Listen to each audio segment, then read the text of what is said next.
Hai murid-murid, apa khabar semua?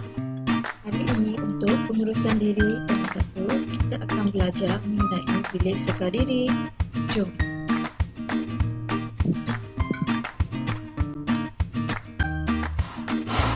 Tandas Publisik. Tandas juga dikenali sebagai bilik seka diri. Kita perlu sentiasa menjaga kebersihan tandas dan menggunakan tandas dengan betul. Baik murid-murid, sekarang mari kita lihat simbol tandas. Ini adalah simbol tandas lelaki. Ini pula adalah simbol tandas perempuan. Pernahkah murid-murid melihat simbol tandas ini? Ini adalah simbol tandas OKU atau orang kurang upaya.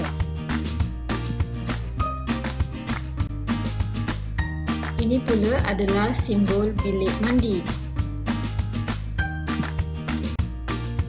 Sekarang, mari kita lihat pada latihan di buku aktiviti muka surat 16. Padankan gambar kepada simbol yang betul. Lihat gambar pertama, itu menunjukkan seorang lelaki. Jadi, simbol tandas yang sesuai dengan gambar pertama adalah gambar yang kedua menunjukkan seorang budak perempuan. Ya, betul. Itu adalah simbol tandas untuk perempuan. Gambar yang ketiga menunjukkan seorang yang kurang upaya. Jadi tandas yang boleh digunakan adalah betul. Gambar yang keempat menunjukkan seorang budak sedang memegang tuala. Dia baru habis menggunakan bilik mandi. Jadi simbol yang sesuai adalah bagus murid-murid semua.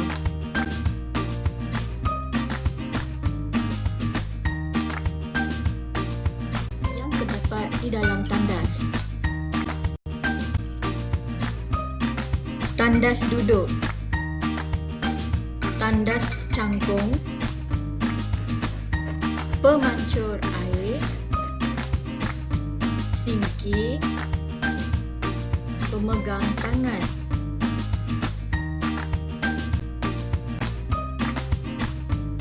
Kertas tisu, sabun, pengering tangan, penyangkut tuala juga merupakan beberapa kemudahan yang disediakan di dalam tandas.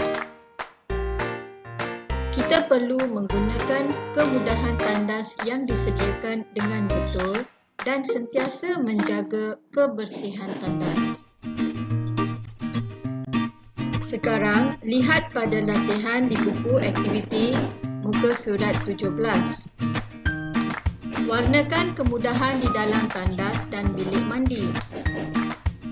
Gambar yang pertama menunjukkan tandas cangkung.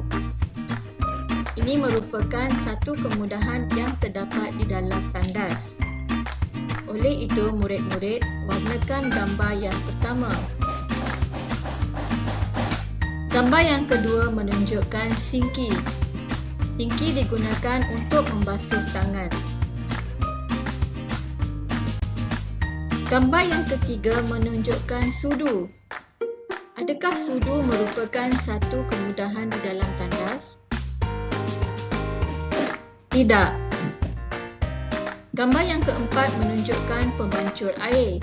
Pemancur air biasanya terdapat di dalam bilik mandi. Oleh itu, pemancur air merupakan satu kemudahan di dalam tandas dan bilik mandi. Gambar yang keempat menunjukkan pemadam papan putih. Adakah pemadam papan putih digunakan di dalam tandas? Tidak. Oleh itu, pemadam bukan satu kemudahan yang terdapat di dalam tandas dan bilik mandi. Sekarang, lihat pada latihan di buku aktiviti muka surat 19. Untuk aktiviti ini, murid-murid dikehendaki memotong perkataan yang terdapat pada muka surat 31.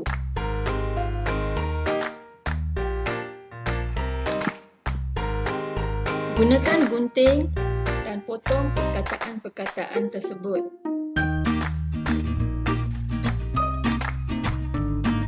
Sekarang, lihat pada gambar yang pertama. Itu menunjukkan tandas cangkung. Gambar yang kedua adalah tandas, ya betul, tandas duduk. Dan gambar yang ketiga pula adalah tandas OKU. Pandai murid-murid semua. Gunakan gam dan lekatkan perkataan tersebut pada gambar yang betul.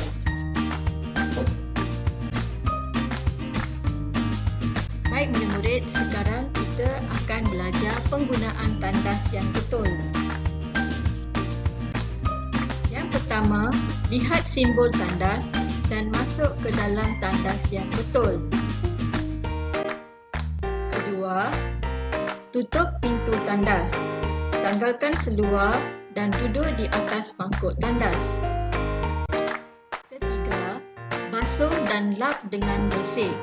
Buang kertas tisu ke dalam tong sampah yang disediakan. Pakai semula seluar. Tolak pam tandas ke bawah untuk curah air. Kelima, basuh tangan dengan air dan sabun. Dan akhir sekali, tutup pintu tandas dan juga lampu tandas. Sekarang, lihat pada latihan di buku aktiviti muka surat 18. Tandakan betul pada perlakuan yang betul. Lihat pada soalan yang pertama. Murid pada gambar yang pertama sedang mencurahkan air dalam tandas. Gambar yang kedua pula menunjukkan seorang murid yang sedang membazirkan air.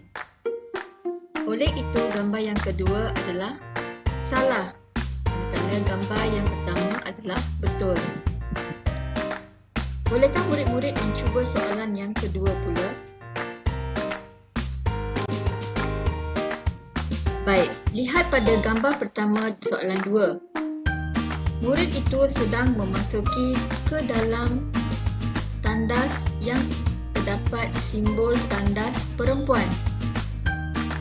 Gambar yang kedua pula menunjukkan murid itu masuk ke dalam tandas yang mempunyai simbol tandas lelaki. Oleh itu, gambar yang pertama adalah salah. Gambar yang kedua adalah betul. Bolehkah murid-murid mencuba soalan yang ketiga pula? Lihat pada soalan 3 gambar pertama. Murid itu sedang masuk ke dalam tandas OKU. Manakala gambar yang kedua pula menunjukkan beberapa orang murid sedang bermain di dalam tandas OKU.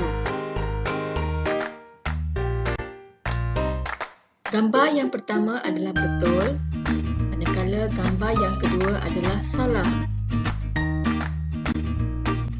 Lihat pada latihan di buku aktiviti muka surat 20. Tulis betul atau salah. Lihat pada soalan yang pertama. Budak di dalam gambar yang pertama sedang mandi di dalam takung air. Manakala budak yang di dalam gambar yang kedua pula sedang mandi di luar takung air. Oleh itu, gambar yang pertama adalah salah. Manakala gambar yang kedua pula adalah betul. Lihat pada soalan yang kedua. Murid di dalam gambar yang pertama sedang bermain air. Manakala murid di gambar yang kedua pula sedang memberas gigi tetapi pilih air tertutup. Oleh itu, murid di dalam gambar yang pertama membazir air, iaitu adalah satu perlakuan yang salah. manakala murid di dalam gambar yang kedua pula sedang menjimatkan air dan merupakan satu perlakuan yang betul.